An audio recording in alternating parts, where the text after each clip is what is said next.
The Renaissance. A new interest in learning about the classical civilizations of Greece and Rome developed in the city-states of Italy in the 1400s. This led to a period of great intellectual and artistic creativity known as the Renaissance, meaning rebirth. The Renaissance is often considered as one of the great turning points in the history of Western civilization. The Renaissance began in Italy in part because of its strategic location on the Mediterranean Sea. As trade between Asia and Europe increased, the cities of Italy emerged as centers of banking, commerce, and handicrafts. Genoa, Pisa, and Venice became important centers of Mediterranean trade. As home to the popes, Rome collected revenues from throughout Europe. The city-states of Milan, Florence, and Siena grew wealthy from banking, farming, and making goods. Italian city-states also flourished because no single ruler, as in France, had united the peninsula and crushed their independence. During the Renaissance, wealthy Italian merchants and nobles acted as patrons supporting artists, writers, and scholars. Secularism increased as people began to show greater interest in this world than in the life hereafter. People used observation and experience to explain the world rather than simply relying on traditional church teachings. In Italy, scholars were still surrounded by the remains of ancient civilizations.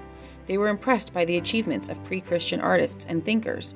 Like the ancient Greeks, Renaissance thinkers believed in the power of human reason to explain the world. They looked on man as the focus of all things. Humanists placed great emphasis on the dignity, worth, and uniqueness of each person.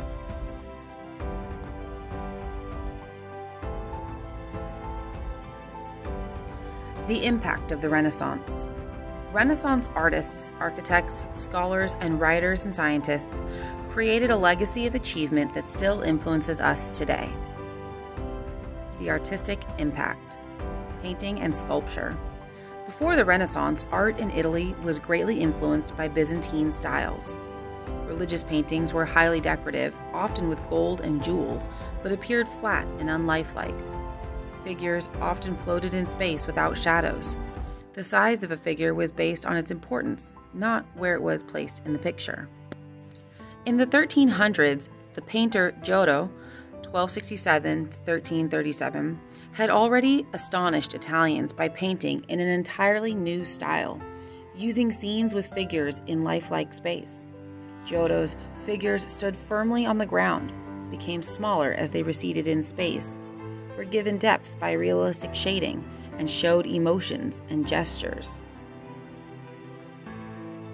During the Renaissance, each generation of Italian artists made improvements to make their paintings more realistic. Their challenge was to show three-dimensional space on a two-dimensional surface. Masaccio, 1401 to 1428, and other artists developed the rules of perspective, using guidelines to calculate how things recede in the distance until they reached a vanishing point. These artists also introduced shadows and other realistic effects.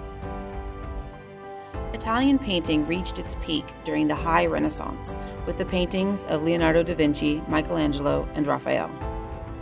Leonardo da Vinci, 1452 to 1519, was a sculptor and inventor as well as the painter of such works as the Mona Lisa and The Last Supper.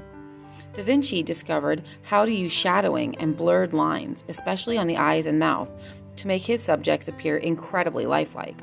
Leonardo also had one of the best scientific minds of his time.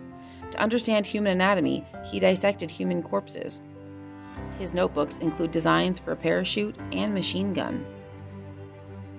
Michelangelo, 1475 to 1564, was a Florentine artist. His major sculptures, such as David, Moses, and La Pietà, were startlingly realistic, just like the paintings of the time. Each sculpture was carved from a single slab of marble. His giant fresco painting of Bible scenes on the ceiling of the Sistine Chapel in Rome is considered one of the greatest works of art of all time. A fresco is a painting made on fresh plaster. Michelangelo's sculptures and paintings equally glorified the human form.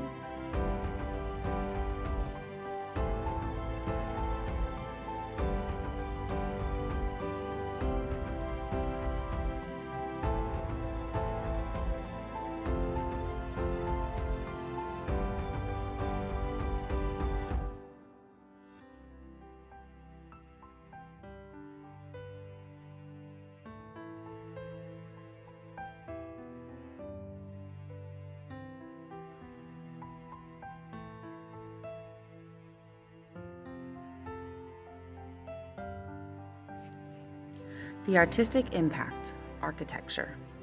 Renaissance architects studied the ruins of buildings from ancient Rome to develop a new Renaissance style. They abandoned the pointed arches and ornamentation of the Middle Ages. They used the columns and circular arches of ancient architecture for a simpler, classical style. In early Renaissance Florence, citizens built a large cathedral, but didn't know how to complete its giant roof. They held a competition among architects, and Filippo Brunelleschi, who had studied Roman buildings, was chosen as the winner. He developed a dome that created an immense interior space. At the time, the cathedral in Florence was the largest church in the world. These accomplishments in art demonstrated the Renaissance fascination with this world rather than the next, as well as the technical achievements possible from the application of reason. The intellectual impact, scholarship and literature. Renaissance humanists studied classical Roman and Greek literature, poetry, and philosophy. The Italian scholar Petrarch, the father of humanism, collected and studied ancient texts. New methods of criticizing texts led some, like Erasmus, to question the church. Other Renaissance authors wrote on secular, non-religious subjects. Renaissance writers described the dignity of man, celebrated the pleasures of the senses, and instructed nobles in how to behave at a prince's court. Many writers, like Boccaccio, wrote in the vernacular, or local language, instead of Latin. As the Renaissance spread, writers such as Rabelais in France, William Shakespeare in England, and Cervantes in Spain completed works in their own native languages. The political impact. Niccolò Machiavelli was a courtier and politician in Florence, the most powerful Renaissance city-state. His book, The Prince, was a guidebook in how to secure and maintain political power.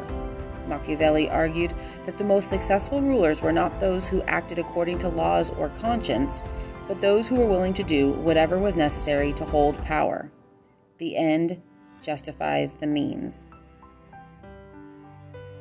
The wealth of the Italian city-states, the weakening of the church, and the reasoning of writers like Machiavelli contributed to the Renaissance concept of reason of state.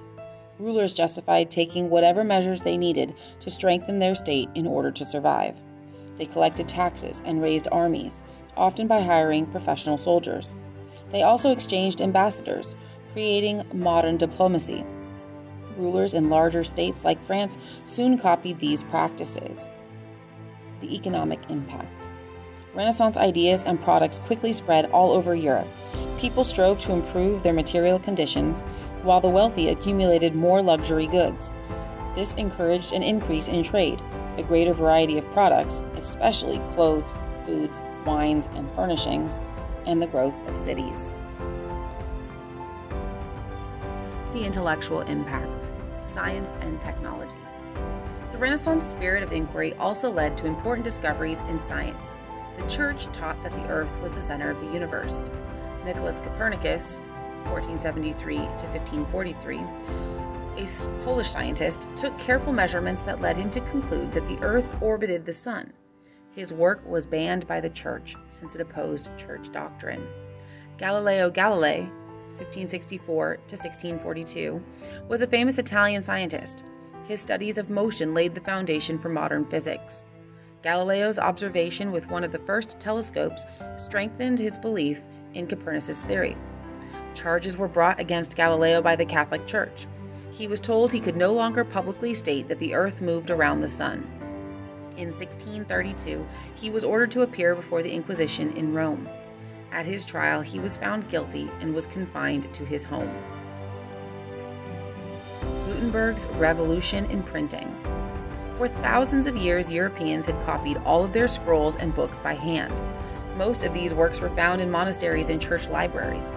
Block printing was invented in China and introduced to Europe in the 1300s. The printer cut out every word on the face of a wooden block, leaving the letters raised. The block was inked, then paper was laid on it and pressed down. With block printing, the printer could make copies of a book, but the blocks took a long time to cut, and each block could print only one page.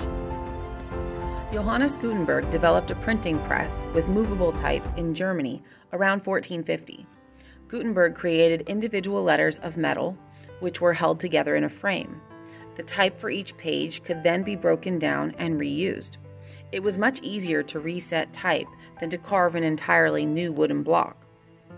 The invention of movable type, along with the use of a special press and oil-based inks, allowed the mass production of printed books for the first time. This encouraged the spread of new ideas. More people also began to learn to read.